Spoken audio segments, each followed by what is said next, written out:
Olá a todos, meu nome é Consuelo Alcon, eu sou mestre em Direito pela PUC, professora e pesquisadora no CPJM da UERJ e também sou advogada.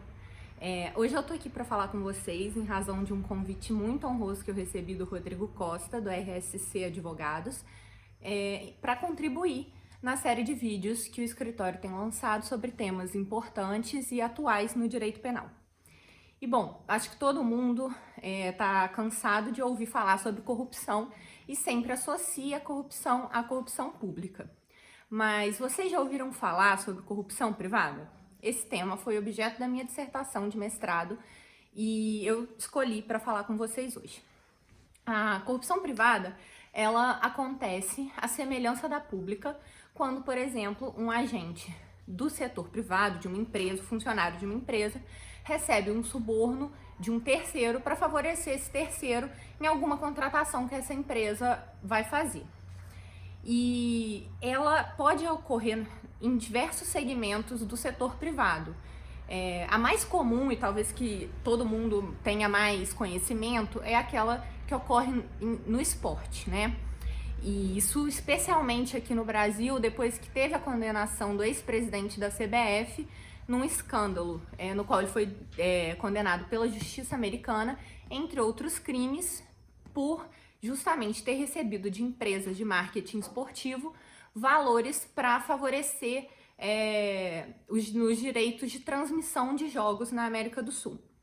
Mas ela também ocorre no setor econômico. Por exemplo, na Europa teve um caso envolvendo o setor automobilístico em que, especialmente com a BMW, descortinou-se que funcionários da BMW recebiam de funcionários de uma outra empresa fornecedora de peças para garantir que essa empresa fosse a fornecedora da BMW, ou seja, vencendo diversos contratos. Além disso, se discute na doutrina e em outros países também a ocorrência envolvendo profissionais liberais.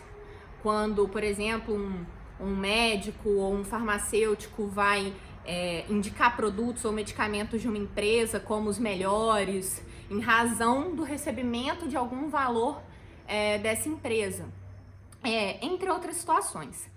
E quando se fala em corrupção privada, por não ser crime aqui no Brasil, a gente sempre vai buscar na legislação estrangeira como vem sendo tratado esse delito. E eu estudei especialmente a Europa por ser os países europeus terem uma tradição já na tipificação desse crime.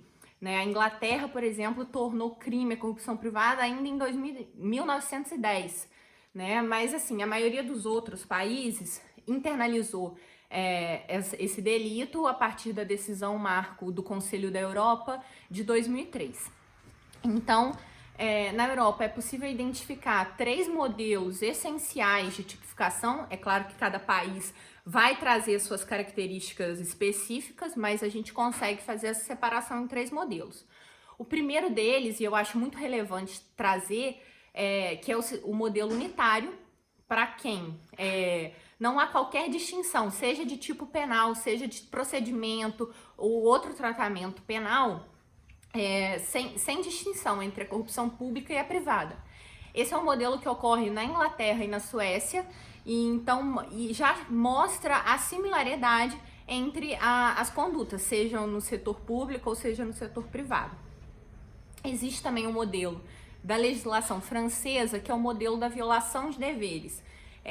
O enfoque da legislação francesa, quando olha para essa situação, uma preocupação com as relações laborais. O crime já foi, inclusive, previsto no Código de Trabalho francês, justamente mostrando que o fato de um funcionário receber valores de um terceiro estaria infringindo aquelas relações que o funcionário deve ter de confiança e lealdade com seu empregador. Já outros países têm um enfoque mais na parte da lealdade concorrencial. E aí temos o exemplo da Espanha e da Alemanha. O enfoque é justamente no fato de, quando ocorrem essas situações, a concorrência ela está sendo falseada, Ou seja, não existe uma concorrência real, porque quem está ganhando não está ganhando porque aquela contratação porque presta um melhor serviço, ou porque tem um menor preço, ou atende melhor um cliente, mas em razão daquela vantagem indevida que está obscura ali, né?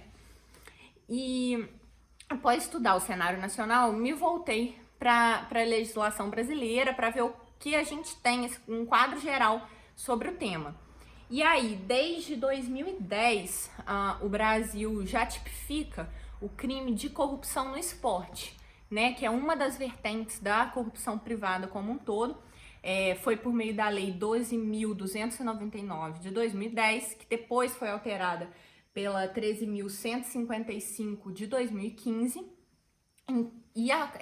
tendo elas introduzido no direito brasileiro, no Estatuto do Torcedor, o artigo 41C e o 41D, prevendo a corrupção passiva e a corrupção ativa no esporte. Além disso, o anteprojeto de Código Penal de 2012, ele prevê já uma tipificação específica da corrupção econômica. O delito, da forma como foi colocado, ele é muito criticado na doutrina, mas ainda assim ele é uma tentativa de adequar a legislação brasileira aos compromissos assumidos pelo Brasil internacionalmente, especialmente em razão da Convenção da ONU sobre Corrupção, que determina, né, sugere, na verdade, a tipificação da corrupção privada pelos países que assinassem a convenção, e o Brasil é um deles. Então, assim, identificando que a corrupção no esporte já era um delito aqui no Brasil, e essa tentativa da corrupção mais econômica por meio do anteprojeto, mas, quer dizer, ainda não existe um tipo específico para corrupção econômica. E é importante também considerar que o delito do Estatuto do Torcedor, ele é voltado para manipulação dos jogos. Então, como esse escândalo que eu mencionei envolvendo a CBF, ele não estaria englobado nesse delito, né? Porque se trataria mais de uma corrupção econômica, embora envolva também o setor esportivo. E então esse delito é carente de tutela penal pelo direito brasileiro, e o objeto da minha dissertação foi justamente mostrar a importância dessa tipificação, também fazendo a proposição de um tipo penal ao final, mas o relevante trazer a necessidade dessa tipificação, a importância disso, porque foi o elemento principal de obstáculo que eu encontrei, seja nas conversas, seja na própria doutrina, identificar a necessidade da tutela penal nesse caso específico. E aí eu acredito que a solução é justamente mostrar e pensar como a corrupção pública e a privada estão interligadas, mostrar a semelhança entre elas. E aí foi utilizado um conceito do professor alemão Urs Kindhäuser, que foi importantíssimo, porque ele se dedicou justamente existe corrupção em diversos setores da vida. Qual o elemento central de todas essas práticas para poder chamar tudo isso de corrupção? E aí o professor alemão propôs uma conceituação da corrupção como uma forma de atingir o bem jurídico. Tal qual a gente tem outros crimes aqui no Brasil, a violência ou a grave ameaça, a corrupção seria um mecanismo específico para violar um bem jurídico penalmente tutelado. Então, desde que se encontre bens jurídicos carentes, né, que seja necessária a tutela penal desses bens, é possível existir um delito específico de corrupção envolvendo esse bem jurídico. E aí, a partir disso, né, foi um aporte importantíssimo também para mostrar na sequência as consequências da corrupção privada e a interface entre a corrupção pública e a privada, mostrando que o fato de a gente punir no Brasil a corrupção pública e não a privada gera um problema não só de legalidade e de isonomia, porque condutas que são semelhantes em si vão ter tratamentos jurídico-penais completamente diferentes, mas também para mostrar que a não tipificação no setor privado acaba permitindo a naturalização de condutas que em algum momento transitam também para o setor público. né? Então, aquela empresa, você acaba naturalizando práticas de mercado no setor privado com empresas que atuam nos dois setores, então que eventualmente vão trazer esse elemento do suborno para o setor público e naturalizando isso também no setor público, né? Para além dessa questão, ainda sobre a importância da tipificação, é interessante a gente também ter um olhar para o direito internacional, né? Porque o fato de o Brasil não tipificar a corrupção privada, sendo que diversos outros países do mundo têm esse crime, inviabiliza até mesmo diversos mecanismos de cooperação jurídica, né? Por exemplo, a extradição, nesses casos.